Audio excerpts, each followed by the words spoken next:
Bonjour. On avait bien compris, depuis le dernier festival de Cannes, que Le Grand Bain, qui est une comédie sociale à la poésie décalée et dont la fantaisie est jubilatoire, provoquerait un raz-de-marée d'enthousiasme et deviendrait un triomphe insubmersible.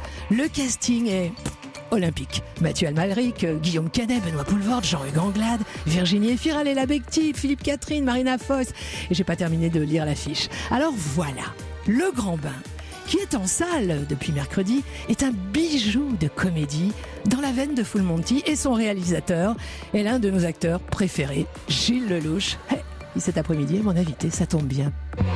Europe 1. Bienvenue, Gilles Lellouche. Merci beaucoup, bonjour. Alors Gilles Lellouche, à la fin d'une scène avec vous, sur le tournage de Mesrine il y a 10 ans, Gérard Depardieu, en vous désignant du regard, a lâché à toute l'équipe « c'est lui le futur ». Depardieu croyait pas si bien dire, car en fait, au-delà de la carrière d'acteur, c'est au cinéaste que le métier, aujourd'hui, au dernier festival de Cannes, a fait une standing ovation absolument hallucinante, qui a duré une éternité, parfaitement justifiée, après la projection donc du Grand Bain. Et moi, je vous ai vu pleurer, j'étais pas très loin dans la salle. Je voudrais savoir, on est traversé par quoi, dans un moment aussi fou? On se dit qu'on pourrait mourir tout de suite? On se dit que plus rien n'est grave? Non, alors c'est tout le contraire. C'est pas qu'on pourrait mourir tout de suite, c'est comme si c'était une sorte de renaissance en ce qui me concerne. J'ai eu le sentiment, en faisant ce film, que j'avais une intime conviction, un besoin très fort de m'exprimer, de faire quelque chose qui pouvait enfin me ressembler. Et j'ai écrit ce film pendant presque 3 ans, 2 ans et demi, on va dire. Ouais. Donc ça fait 5 ans, parce que en enchaînant aussi les tournages en tant qu'acteur, j'ai mis beaucoup de temps à faire ce film, et j'ai mis beaucoup de temps et beaucoup de cœur. Et le festival de Cannes n'était pas du tout dans mes perspectives. Voilà, je m'étais habitué ou fait. Vous avez été très surpris lorsque Thierry Frémaux vous a appelé? Non, mais j'étais au-delà de surprise. C'est-à-dire que moi, je pensais que j'étais complètement à l'abri d'avoir un jour un coup de téléphone de Thierry Frémaux pour m'inviter au festival de Cannes, quoi. Encore pour moins. n'importe quel film, quel que soit le genre, quoi. Oui, parce qu'en plus, moi, j'ai 46 ans. C'est pas comme si j'étais très habitué au festival de Cannes. J'y suis allé une seule fois avec le dernier film de Claude Miller, en clôture. C'est tout. Thérèse Desqueyroux, voilà. Donc quand Thierry Frémaux effectivement m'a appelé pour me dire qu'on était en sélection officielle, je suis tombé par terre. Passé la joie de la sélection, est arrivé à moi la réalité de montrer mon film, et donc du jugement qu'on allait faire de mon film. Et il y a beaucoup de gens qui se sont permis de me dire, écoute, tu sais, une comédie à Cannes, c'est pas vraiment l'endroit, t'as plus de coups à recevoir qu'autre chose. C'est pas vraiment une bonne idée. Donc j'ai eu beaucoup le trac. J'ai, comme je dis souvent, j'ai détesté monter les marches, j'ai adoré les descendre. Alors Gilles Lellouche, effectivement, vous dites que faut croire très fort sur ce sujet quand on le porte pendant presque 5 ans, parce que la vie vous donne toujours beaucoup plus de raisons d'arrêter que de continuer. Mais ce qui est sûr, c'est que dès le départ, vous avez écrit pour des perdants cabossés qui devaient redonner un sens à leur vie. Et le déclic, le véritable déclic fabuleux, il a eu lieu en regardant un documentaire sur Arte. Alors, la poésie surréaliste, l'humour, le dépassement de soi, la mélancolie, la solidarité, tout ça émanait du sport improbable, pratiqué donc par des mecs, que montrait ce reportage, c'est ça? En fait, c'est un peu plus complexe que ça. Je voulais parler du sport amateur, qui pour moi est encore un des rares endroits, un seul bastion où il y a une cohésion sociale possible. C'est-à-dire que sur un terrain, il y a un objectif commun. On fait fi de toute religion, de toute caste, de tout rang social. Tout le monde se côtoie. Et je pense que le sport amateur dépasse l'idée du sport. Et je voulais parler de ça, de cette idée du goût de l'effort, du sens de l'effort, conjugué à un sport qui soit un peu, on va dire, marginal. Et la natation synchronisée, pour le coup, elle l'est. Elle l'est totalement. Elle l'est totalement. Et j'ai vu effectivement un documentaire sur Arte d'une équipe de natation synchronisée masculine suédoise. Et ça m'a mis par terre. Voilà, j'ai trouvé mon sujet, oui. Alors c'est une comédie sociale et décalée qui fait songer au Full Monty, mais c'est pas une histoire de potes, n'est-ce pas? Ce serait beaucoup trop simple. C'est beaucoup plus subtil que ça. Oui, parce que je voulais surtout pas que ce soit une histoire de potes, parce que il me semble que les amis, surtout quand on a un âge qui commence à être un peu avancé comme le mien, les amis c'est comme la famille. Finalement, on est un peu enfermé dans des rôles, alors que de partager une mission avec des gens qu'on connaît peu peut nous permettre de se connaître mieux. Il y a moins d'obligations. Bon, vous avez un casting 5 étoiles pour Le Grand Bain. Je voudrais savoir comment on propose à Mathieu Amalric, à Benoît Poelvoorde, Guillaume Canet, Jean-Hugues Anglade, Philippe Catherine. C'est peut-être plus facile pour lui d'ailleurs. Comment on leur propose de porter le slip comme ça, j'ai cette idée. Comment on s'y prend pour leur proposer donc de porter le slip de bain en lycra, le bonnet en caoutchouc et le pince-nez pour faire des chorégraphies dans l'eau chlorée? Déjà, on les paye, hein. D'abord, Déjà, ça aide pas mal. En fait, sur ce film, j'ai eu une succession incroyable de feux verts. C'est-à-dire que tout s'est articulé de façon extrêmement douce et harmonieuse. Généralement, j'entends très exactement le contraire de la part des réalisateurs qui se trouvent devant ce micro. Et ça a été ma démarche depuis 15 ans, c'est pour ça que j'ai été aussi lent à refaire un film. C'est que normalement, c'est extrêmement compliqué. Et l'écriture du film a été douce, chaude, agréable. Le casting a été un voyage et pas une contrainte. C'est-à-dire que normalement, vous écrivez pour des acteurs, vous pensez à des acteurs, et puis en toute logique, ils vous disent non. Donc vous partez d'un fantasme pour arriver à un rêve, pour doucement glisser vers une réalité. Moi, je suis resté perché au fantasme. Et je suis allé voir Mathieu Amalric, qui m'a dit oui. C'est le premier acteur. Avant même de terminer de lire le scénario. Avant même de lire le scénario. Il n'a pas lu le scénario, qui m'a dit je te connais. Tu m'as parlé de ton sujet, je suis sûr que ça va être bien, je te dis oui. Et en même temps, c'était pas simple, Gilles Lellouche, parce que quand même, relever un défi pareil, pour les acteurs, il s'agit tout de même de donner l'illusion qu'ils préparent les championnats du monde de natation synchronisée. Bon, l'entraînement, par exemple, dans les bassins de l'INSEP, il a été redoutable. Il a duré 7 mois, 2 jours par semaine, sous la direction de la coach de l'équipe de France, Julie Fabre. Mais au bout de quelques semaines, Benoît Poelvoorde vous a fait une frayeur inouïe, il vous appelle, et puis il vous dit, bon, là, ça va pas le faire. Mais pas au bout de quelques semaines, il m'a dit ça au bout de 2 entraînements. 2 entraînements. Alors, est-ce qu'il vous a bien dit, en fait, je vis à Namur, en Belgique, c'est ça? Alors, 3 heures de bagnole aller, 3 heures de bagnole retour, 2 jours par semaine pour passer des heures la tête sous l'eau, je vais craquer. Exactement. En fait, j'ai eu 2 douches froides. La première, ça a été Julie Fabre, qui, en voyant tous mes acteurs dans le bassin pour une sorte de test d'évaluation, les a regardés de façon un peu circonspecte, et puis s'est retourné vers moi en me disant, on va pas y arriver. Ils sont trop nuls, on part de trop loin, on n'arrivera jamais à faire ce que tu veux. J'avais une ambition folle sur la chorégraphie. Et vous ne vous êtes pas évanoui là? J'ai eu peur. J'ai eu très peur. Et ensuite, la 2e semaine, Benoît Poelvoorde, effectivement, qui m'appelle et qui me dit qu'il va abandonner le film pour les raisons que vous venez d'évoquer. Et je vais en parler donc à Julie Fabre. Elle me dit, mais il vit où? Je dis, à Namur, en Belgique. Elle me fait, oh là là, mais ça c'est pas un problème, parce que moi, j'ai ma sœur qui vit à 10 km de Namur et qui fait exactement ce que je fais. Elle est entraîneuse d'une équipe de natation synchronisée féminine. Je dis, vous rigolez. Et en fait, il y avait une chance sur 1 milliard que cette femme ait une sœur qui vive à 10 km de chez ce gros Belge feignant. Donc les dieux vous aiment, Gilles Lellouche. Écoutez, c'est pour ça que je vous parle de feux verts successifs. C'est quand même incroyable. Mais attendez, Poelvoorde quand même, il s'est fait remarquer pendant ce tournage. Parce que, bon, le championnat du monde, Francis Desroliers, en Norvège, il a été tourné à la piscine du Kremlin Bicêtre, uniquement de nuit, de 22h à 6h du matin. Oui. Et ça pendant 7 nuits consécutives. Oui. Alors 450 figurants sur les gradins, des caméras partout, y compris dans l'eau. Et puis pour vous, pour vos acteurs, en tout cas, un exploit à la fois sportif et artistique à réaliser. Or, tourner dans l'eau 7 nuits de suite, pour Benoît Poelvoorde, c'était carrément au-dessus de ses forces, c'est ça? Mais Benoît, écoutez, je vais vous expliquer quelque chose. Benoît Poelvoorde est le garçon le plus génial que j'ai rencontré de ma vie. Voilà. C'est un homme qui vous électrise tellement il a du talent. Passer un moment avec Benoît Poelvoorde vous oblige à sortir de votre torpeur. Vous êtes obligé d'être beaucoup plus brillant que la vie vous demande en règle générale. Donc, Benoît Poelvoorde multiplie ça, cette générosité qu'il a avec vous, il la multiplie par 100 par jour, parce qu'il est généreux avec tout le monde. Donc, parfois, il lui arrive d'être fatigué. Donc, parfois, il lui arrive de boire.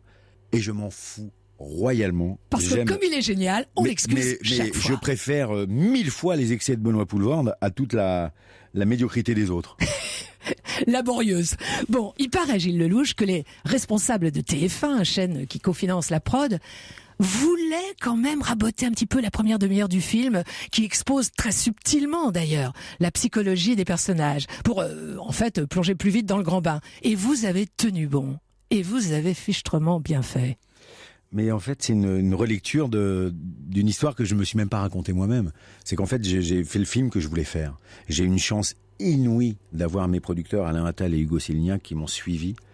Et j'avais une intime conviction, c'était que effectivement, pour faire que ce film soit un peu euphorique, un peu joyeux et différent, il fallait que je tende un élastique, voilà, un élastique dramatique. Et pour ça, il fallait que j'expose mes personnages, qu'on ait de l'empathie pour eux, pour dépasser le stade du film de compétition. Bien sportif. Évidemment. Voilà. Europe 1. C'est en compagnie de Gilles Lelouch qu'on va se balader cet après-midi. Et ça, c'est fichtrement agréable. Allez, on fait une très courte pause. On se retrouve tout de suite. Il n'y a pas qu'une vie dans la vie sur Europe 1. Tous les week-ends de 15h à 16h, vous écoutez Il n'y a pas qu'une vie dans la vie. On retrouve Isabelle Morizet et son invité Gilles Lelouch pour Le Grand Bain. Le Grand Bain, qui est une comédie d'auteur, est le bijou de cette rentrée. Et ce qui tombe bien, c'est que je reçois l'auteur de ce bijou en salle depuis mercredi. C'est Gilles Lelouch. Alors, cher Gilles Lelouch, entre une maman chanteuse de gala dans les années 60 et un père qui craignait pas de changer de vie, paraît-il tour à tour bijoutier, maçon ou comptable, d'ailleurs le dénominateur commun est pas tout à fait évident, et ben vous ne pouviez que rêver d'aventure.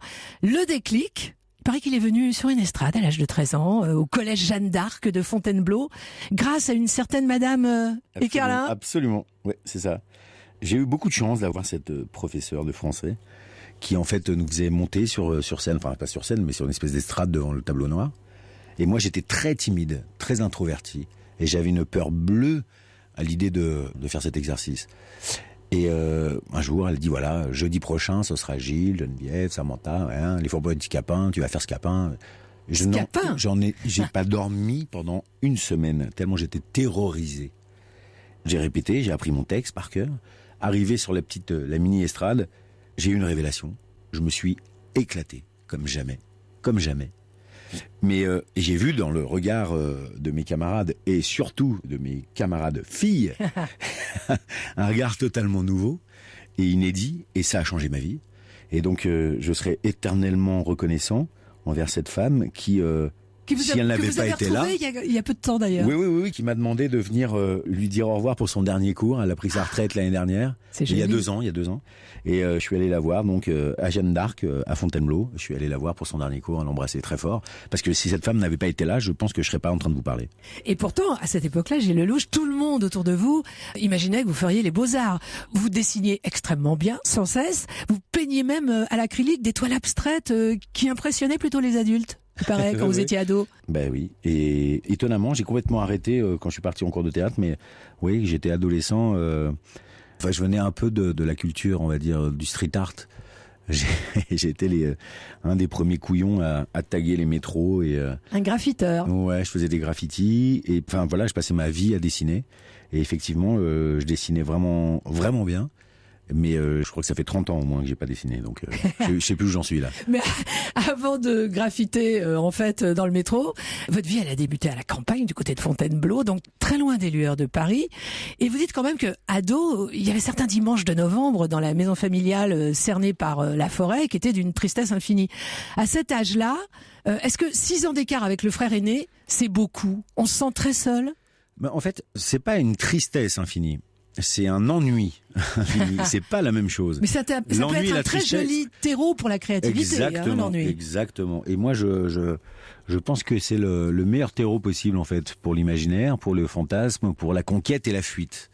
Ouais. Voilà. S'il n'y a pas d'ennui, il n'y a pas de possibilité, en fait. Et effectivement, j'étais le petit frère, mais j'en ai jamais souffert. J'étais dans une famille très joyeuse. Alors, votre frère, Philippe Lelouch, est comédien, mais plus tourné vers le théâtre. Il a d'ailleurs signé des pièces à succès. Et bien qu'il soit votre aîné de 6 ans, vous avez commencé à peu près en même temps vos carrières réciproques. Quel spectateur êtes-vous, en fait, l'un de l'autre ? Moi, je suis assez admiratif de mon frère parce que à la base, il était journaliste. Ouais, il a même travaillé dans des chaînes d'infos. Ouais, c'est ça. Et je m'étais tourné vers le théâtre assez rapidement. À 19 ans, je suis rentré au cours Florent. Mais en fait, il m'a dit, il avait 25 ans et il m'a dit, écoute, je te vois faire, je te regarde. Il venait me voir dans les spectacles de fin d'année. Il m'a dit, en fait, c'est toi qui m'as ouvert les yeux. Je crois que j'ai exactement envie de faire la même chose que toi. Donc, je vais me lancer dans une carrière d'acteur aussi. Je dis, écoute, très bien. Il avait 25 ans, je trouvais ça très courageux. Et mon frère était un espèce de touche à tout génial. Ouais. C'est-à-dire qu'il a un talent inouï pour rebondir sur chaque situation et il force mon admiration parce qu'il a 1000 vies, un peu comme mon père, avec évidemment beaucoup plus de panache. Alors revenons à votre parcours, Gilles Lellouche. Donc, le cours Florent, vous y êtes inscrit vers l'âge de 18-19 ans, c'est ça ? Ouais. 19 ans. Comme tous vos camarades sur les bancs du cours Florent, vous parliez avec exaltation de Chéreau, vous parliez de Brecht, vous pensiez qu'en sortant du cours Florent, tout serait flamboyant, et puis finalement, vous avez réalisé qu'en fait, personne ne vous attendait. Le désenchantement, il arrive assez vite. Il arrive tout de suite. C'est-à-dire que, comme vous venez de le dire, on est dans une espèce de bulle totalement déconnectée de la réalité. Tout ça est très, très joyeux. Et puis, du jour au lendemain, vous êtes, boum, au chômage. Vous êtes tout seul. Vous êtes seul. Vous traînez dans les rues. Alors, vous regardez des films avec vos copains jusqu'à 3h du matin. Et la journée, et Dieu sait si c'est long, une journée, quand elle n'est pas remplie, on traîne, on ne sait pas où on va, on n'a pas d'agent, on n'a pas de rendez-vous, on n'a pas de casting, on ne sait pas, on est perdu. Mais vous avez pris les choses en main, parce que oui, avec un ami d'enfance, n'est-ce pas, Tristan Rouet, et puis avec Léa Drucker, avec laquelle vous étiez au cours Florent, vous êtes lancé dans la réalisation d'un court-métrage, 2 minutes 36 de bonheur. J'ai écrit en fait, cette année-là, j'ai vu La haine de Mathieu Kassovitz, et pour la première fois, j'ai entrevu ce que pouvait être la réalisation. En fait, ce film m'a énormément parlé, c'était ma culture, c'était mon époque, enfin bref. Ouais. Et j'ai écrit un court-métrage, j'ai proposé à Tristan Rouet, un ami d'enfance à moi, qui lui-même voulait devenir réalisateur, de le co-réaliser avec moi. On l'a autoproduit, j'ai demandé à Léa Drucker de jouer dedans, et ce court-métrage a eu un succès inouï. Il s'appelle 2 minutes 36 de bonheur, c'était une sorte de clin d'œil à la comédie musicale, et ça nous a fait partir dans le monde du clip vidéo, et je suis devenu réalisateur de clips. Mais voilà, on va l'évoquer, mais juste avant de parler de cet autre chapitre de votre vie, Gilles Lellouche, ça passe où les courts-métrages aujourd'hui ? Parce que, à part dans les festivals, ça n'est projeté ni dans les salles de cinéma, ni à la télé. Je sais pas. Je vous avoue que moi, quand j'ai fait le mien, on était en 95, 96, un truc comme ça, donc il y a 22 ans.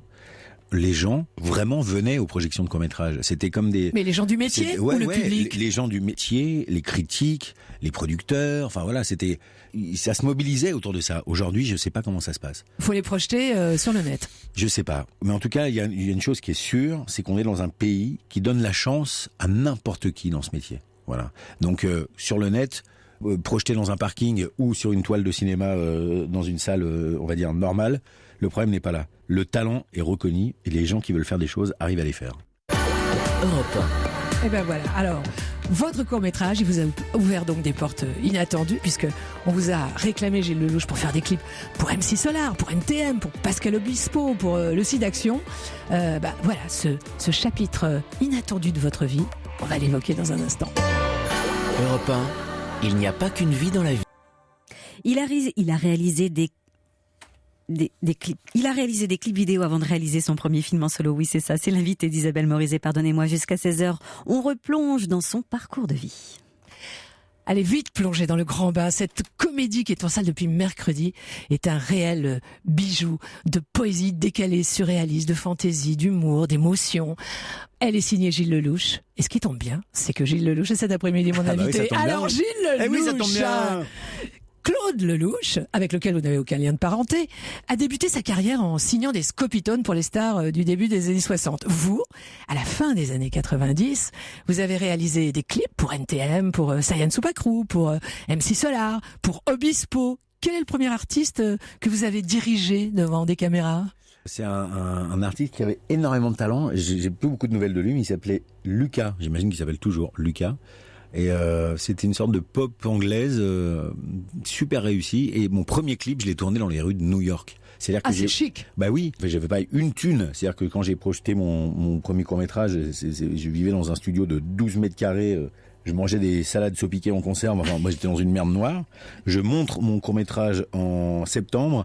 En décembre, je suis dans les rues de New York à réaliser mon premier clip. Donc c'était une sorte de rêve absolu. Alors un clip, en fait c'est un court-métrage musical de 3 minutes, mais avec toutes les contraintes imposées par l'artiste ou par la maison de disques, c'est vraiment formateur pour un futur cinéaste. C'est extraordinaire. Autant je déteste réaliser des pubs, autant j'adore faire des clips. Le clip, on vous donne une musique et vous imaginez ce que vous voulez là-dessus. C'est une formation absolument incroyable et qui m'a appris à penser les images sur le tempo d'une musique. Et ce qui est un grand avantage qui m'a beaucoup servi pour le grand bain, notamment pour la chorégraphie. Énormément de musique, voilà. Et quel est le clip dont vous êtes le plus fier ? En fait, celui que vous pouvez regarder en 2018 en vous disant « Ah, bel ouvrage ». Il y en a pas beaucoup. Il y en a 2-3. Il y en a un pour les NTM qui s'appelle That's My People que j'ai fait, justement, qui avait en rapport à le graffiti. un plan séquence pour Sirène Soupe à Crou, et le site d'action, sa raison d'être, où pour la première fois on sortait les artistes de leur cage de verre de studio d'enregistrement pour les mettre dans la rue, et donc on avait beaucoup d'acteurs dehors dans Paris, on avait multiplié plein de décors, c'était très joyeux comme expérience. Il y a plus d'ego chez les chanteurs que chez les acteurs, Gilles Lellouche? Non, je crois pas. Je pense qu'il y a plus d'ego chez les acteurs que chez les chanteurs. Les chanteurs ont cette réalité de se confronter au public, d'être en phase avec les gens. C'est-à-dire qu'une star de cinéma, finalement, elle sait pas ce que c'est qu'un film qui marche ou qui ne marche pas. On n'est pas dans les salles, on n'entend pas les gens rire, on ne communie pas avec eux.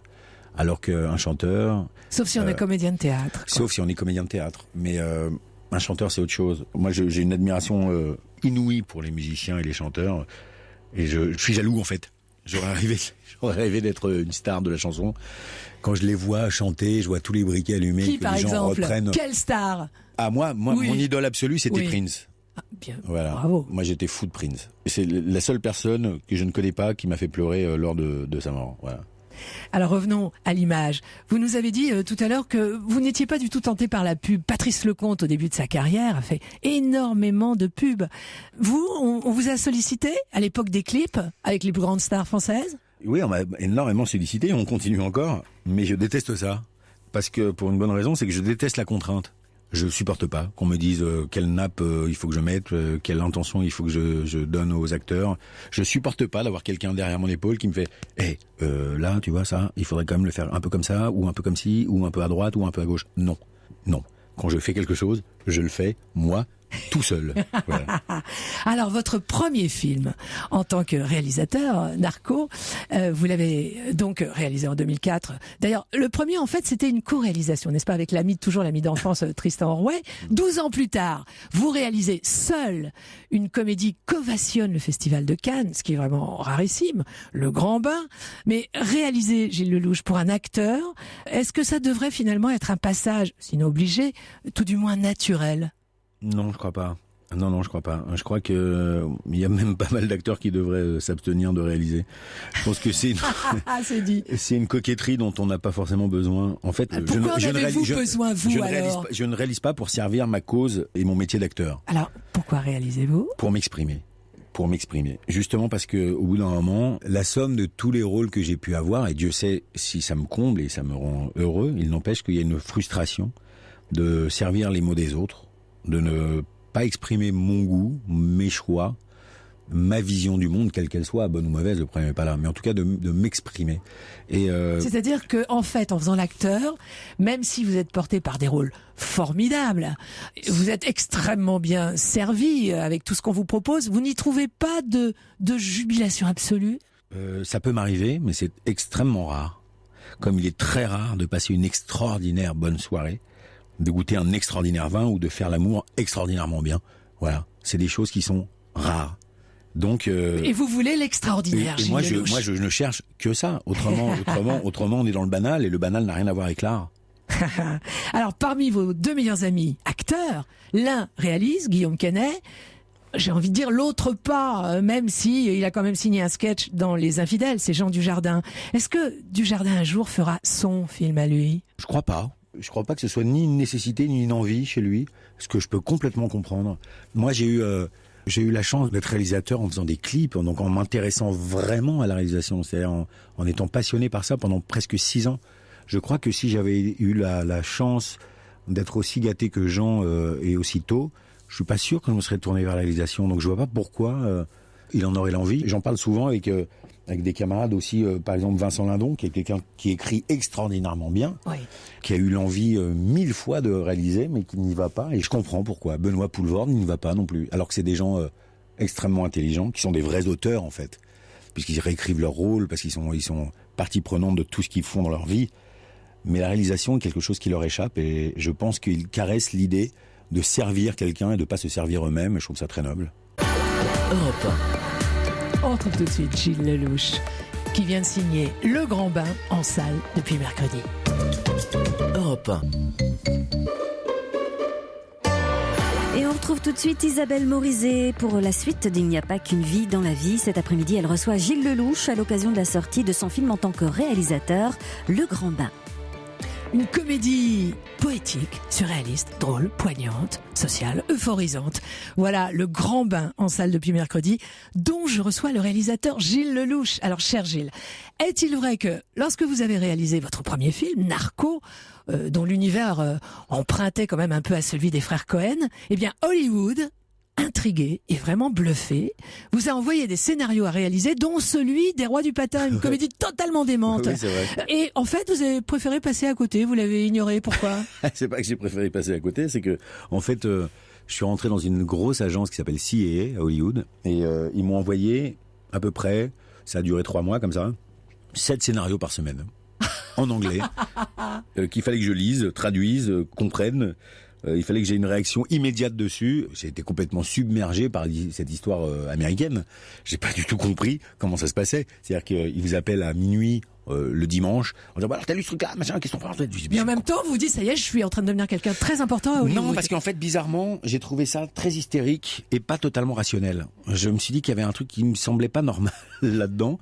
Et en fait, j'ai eu raison parce qu'en fait, voilà, c'est un marché. Hollywood est au cinéma ce que les puces sont au meuble.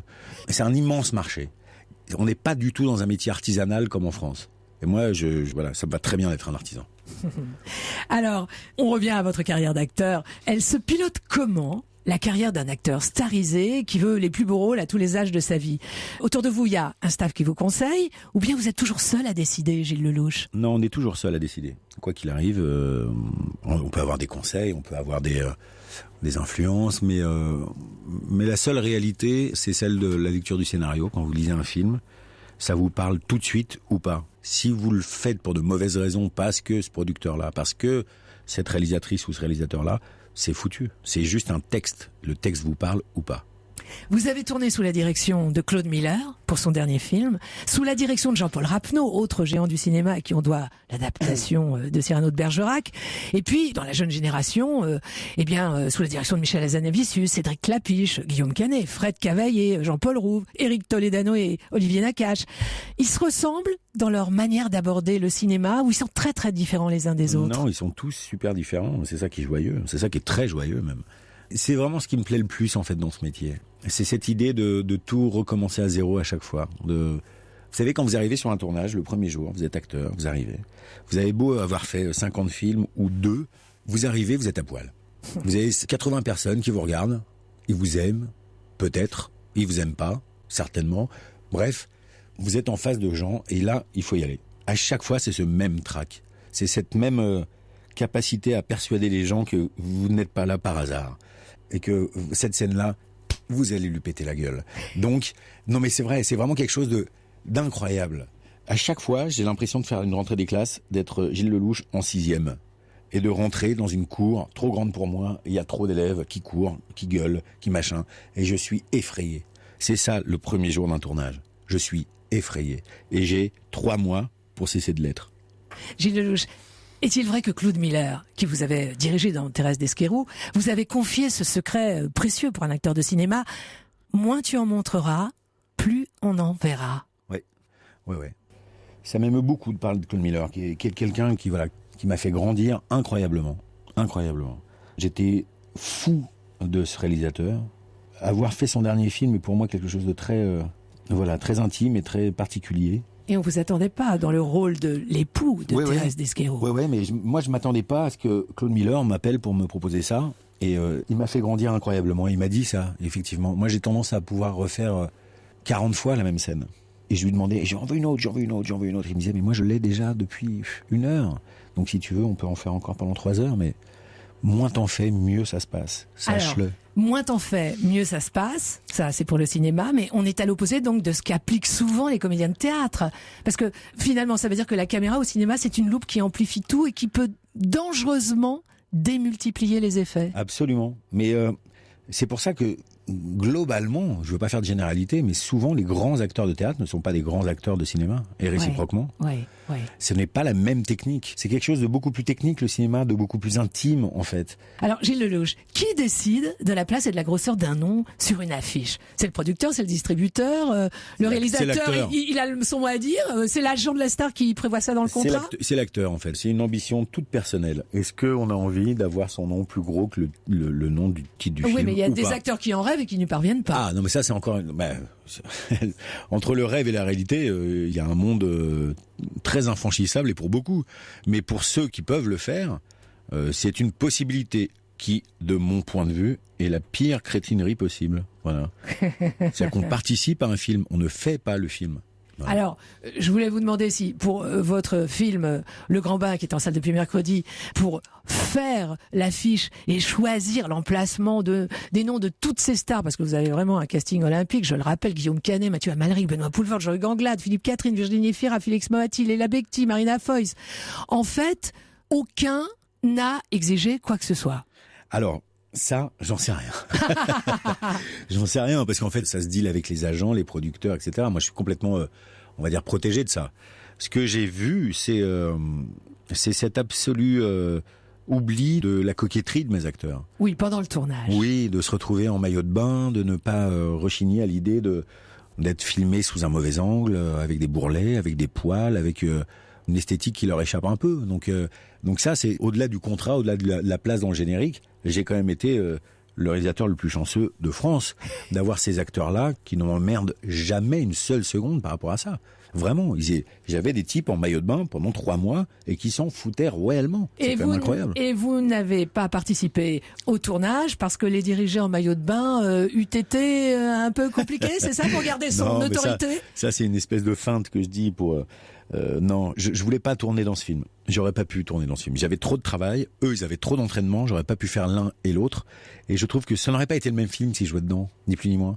Ça aurait été une démarche beaucoup plus narcissique, beaucoup trop égocentrique pour moi. C'était pas le but. Alors, Gilles Lelouch, j'espère que vous avez tourné le making-of de la séance photo de l'affiche, avec quand même tous ces beaux mâles de cinéma qui ont dû planquer leur ego sur leur bonnet de bain, parce que il y en a 2 des affiches. Hein.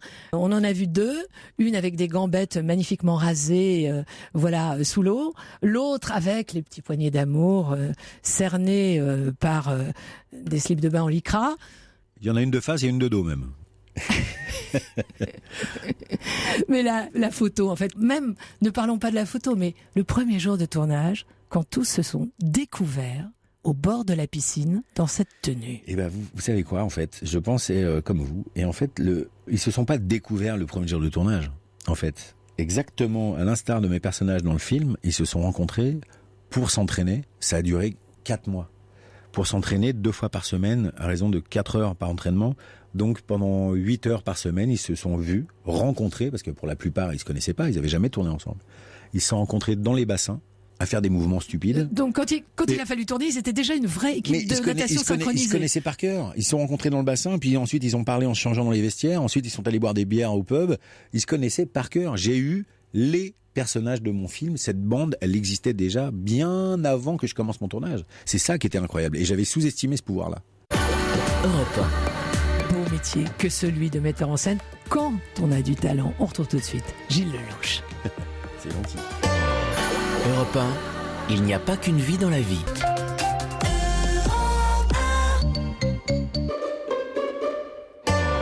Vous écoutez Il n'y a pas qu'une vie dans la vie. Nous sommes avec Isabelle Morizet et son invité Gilles Lelouch. Jusqu'à 16h, elle retrace son parcours. Bon, Gilles Lelouch, les Oscars, vous connaissez, vous y avez accompagné votre meilleur pote Jean Dujardin en 2012 pour son sacre avec The Artist. Avec Le Grand Bain, à l'affiche depuis mercredi, vous n'êtes pas à l'abri d'y retourner de manière plus personnelle, parce que votre film, qui est une comédie d'auteur, a vraiment tout pour représenter la France aux Oscars dans la catégorie meilleur film étranger. Est-ce que vous aimeriez vivre cette aventure-là en tant que réalisateur, vous qui l'avez vécu en observateur, aux côtés de votre pote Dujardin? Non, en fait pas vraiment.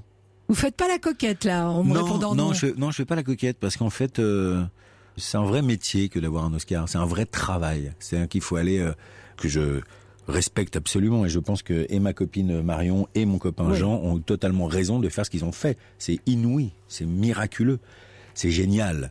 Moi, je ne me vois pas faire une campagne de 8 mois aller serrer des mains au Kentucky, Oui, c'est en comme Floride. une campagne présidentielle. Oui, c'est une campagne présidentielle.